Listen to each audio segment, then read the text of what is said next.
ವಿಧಾನಸಭಾಧ್ಯಕ್ಷ ಯುಟಿ ಖಾದರ್ ಬಿಜೆಪಿಯ 18 ಶಾಸಕರನ್ನು ಕಾನೂನುಬಾಹಿರವಾಗಿ ಅಮಾನತುಗೊಳಿಸಿದ್ದನ್ನು ಬಿಜೆಪಿಯ ರಾಜ್ಯಾಧ್ಯಕ್ಷ ಬಿವೈ ವಿಜಯೇಂದ್ರ ಖಂಡಿಸಿದ್ದಾರೆ. ಬೆಂಗಳೂರಿನ ರಾಜ್ಯ ಬಿಜೆಪಿ ಕಾರ್ಯಾಲಯದಲ್ಲಿ ನಡೆದ ಸುದ್ದಿಗೋಷ್ಠಿಯಲ್ಲಿ ಮಾತನಾಡಿದ ಅವರು, ಸ್ಪೀಕರ್ ಯುಟಿ ಖಾದರ್ ಏಕಪಕ್ಷೀಯವಾಗಿ ಮತ್ತು ಅಸಂವಿಧಾನಿಕವಾಗಿ ನಮ್ಮ ಪಕ್ಷದ ಶಾಸಕರನ್ನು ಅಮಾನತು ಮಾಡಿರುವುದು ಆಕ್ಷೇಪಾರ್ಹ ಎಂದಿದ್ದಾರೆ. ಮನಸೋ ಇಚ್ಛೆ ಶಾಸಕರನ್ನು ಅಮಾನತು ಮಾಡುವುದು ಹಾಗೂ ಅಲ್ಪಸಂಖ್ಯಾತರನ್ನು ಖುಷಿಪಡಿಸುವ ಮೂಲಕ ಹಿಂದೂಗಳಿಗೆ ಅಪಮಾನ ಮಾಡಿದ್ದಾರೆ ಎಂದು ದೂರಿದ್ದಾರೆ. ಬಿಜೆಪಿಯ 18 ಶಾಸಕರ ಅಮಾನತನ್ನ ಮಾಡಿರ್ತಕ್ಕಂಥದ್ದು, 6 ತಿಂಗಳ ಕಾಲ ಅಮಾನತ್ ಮಾಡಿರ್ತಕ್ಕಂಥದ್ದು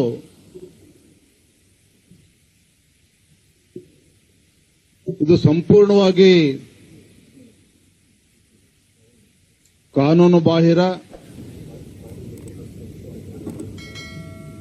ಅಸಂವಿಧಾನಾತ್ಮಕ, ಏಕಪಕ್ಷೀಯ ಹಾಗೂ ಮನಸೋ ಇಚ್ಛೆಯಿಂದ ತೆಗೆದುಕೊಂಡಿರ್ತಕ್ಕಂಥ ಒಂದು ನಿರ್ಧಾರ ಅನ್ನೋದನ್ನ ನಾನು ಈ ಸಂದರ್ಭದಲ್ಲಿ ಹೇಳೋದಕ್ಕೆ ಇಚ್ಛಪಡ್ತೇನೆ. ದುರಂತ ಅಂತ ಹೇಳಿದ್ರೆ, ಯಾವ ಕಾರಣಕ್ಕೋಸ್ಕರ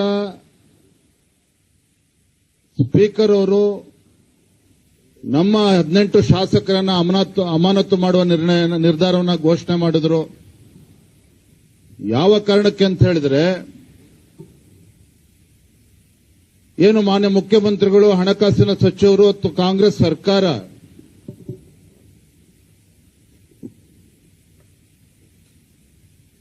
ಈ ರಾಜ್ಯದಲ್ಲಿರ್ತಕ್ಕಂಥ ಮುಸಲ್ಮಾನರಿಗೆ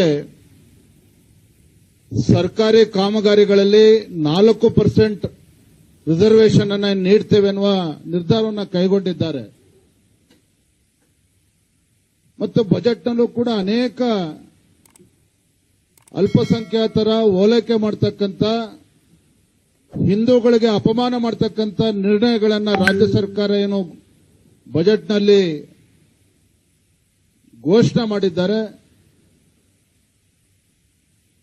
ಈ ಒಂದು ಹಿಂದೂ ವಿರೋಧಿ ನೀತಿಗಳನ್ನು ಏನು ಕಾಂಗ್ರೆಸ್ ಸರ್ಕಾರ ಅನುಸರಿಸ್ತಾ ಇದೆ, ಸಿದ್ದರಾಮಯ್ಯನವರು ಏನು ಅನುಸರಿಸ್ತಾ ಇದ್ದಾರೆ, ಈ ವಿಚಾರವನ್ನು ಎತ್ಕೊಂಡು ಸದನದ ಒಳಗಡೆ ಭಾರತೀಯ ಜನತಾ ಪಾರ್ಟಿ ಹಾಗೂ ಜೆಡಿಎಸ್ ಒಟ್ಟಾಗಿ ಒಂದಾಗಿ ನಾವು ನಿರಂತರವಾಗಿ ಹೋರಾಟಗಳನ್ನು ಮಾಡ್ಕೊಂಡು ಬರ್ತಾ ಇದ್ವಿ.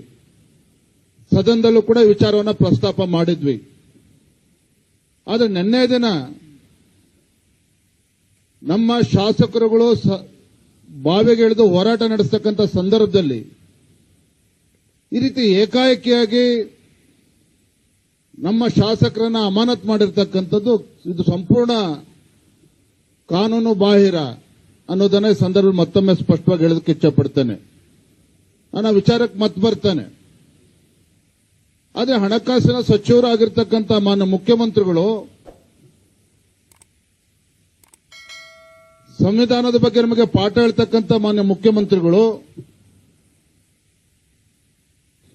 ಅದೇ ಸ್ಪೀಕರ್ ಅವರ ನಡವಳಿಕೆ ಇದು ಖಂಡಿತ ಅತಿರೇಕವಾಗಿರ್ತಕ್ಕಂಥ ನಡವಳಿಕೆ. 6 ತಿಂಗಳ ಕಾಲ ನೀವು ಶಾಸಕರನ್ನ ಅಮಾನತ್ ಮಾಡಿಬಿಟ್ರೆ ಎಲ್ಲಿದೆ ಇವತ್ತು? ಯಾವ ರಾಜ್ಯದಲ್ಲಿ ಮಾಡಿದ್ದಾರೆ? 6 ತಿಂಗಳ ಕಾಲ ಅಮಾನತ್ ಮಾಡಿ ಅವರು ಕಮಿಟಿ ಮೀಟಿಂಗ್ಗಳು ಕೂಡ ಅಟೆಂಡ್ ಆಗಬಾರದು.